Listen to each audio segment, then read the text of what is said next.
In a development that has sparked nationwide debate, the Deerfield Public Schools District 109 in Illinois is under intense scrutiny. The school district has been referred to the U.S. Department of Justice for a potential criminal investigation after allegations surfaced that middle school girls were being forced to change in the same locker room as a transgender student. The legal firm America First Legal, AFL, made this referral earlier this week, accusing the district of violating federal and state laws. But what exactly is going on, and why does it matter? The core of the controversy revolves around a claim made by Nicole Georgas, a mother from the area, whose 13-year-old daughter was reportedly instructed to change in a locker room alongside a transgender student. The situation has raised serious concerns regarding the rights of students and the protection of privacy in public school settings. In fact, AFL's complaint states that the district violated Code Section 241, known as the Conspiracy Against Rights statute, which criminalizes conspiracies to infringe on someone's rights guaranteed by the Constitution.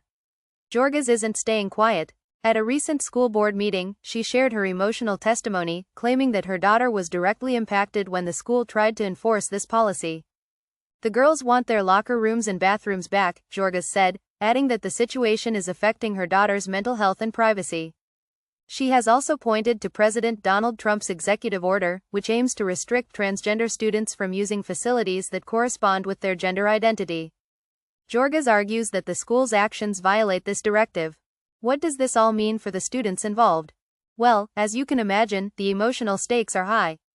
Students want their privacy respected, but there's also the legal question of how far schools should go to accommodate transgender students. With many parents and advocacy groups on both sides of the debate, it's clear that this issue isn't going away anytime soon. The case has already caught the attention of the U.S. Department of Education's Office for Civil Rights, which launched its own investigation into potential violations of Title IX. This law prohibits discrimination based on sex in federally funded education programs, and in this case, it's at the heart of the controversy. It's a complicated issue with no easy answers. Advocates for transgender rights argue that schools must create inclusive environments for all students, while critics of the Deerfield District's policies believe the privacy and rights of cisgender students should come first. This tension between inclusivity and privacy is something many school districts are grappling with across the country. So, where does the law stand on this?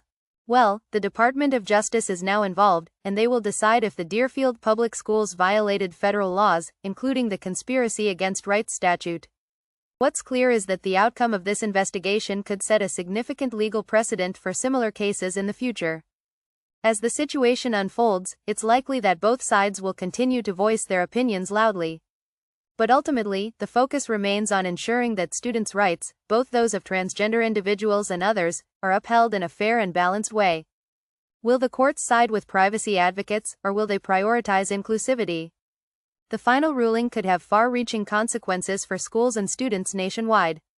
What do you think? Should schools accommodate transgender students at the expense of others' privacy, or is there a way to protect both sides? The outcome of this case may soon provide an answer.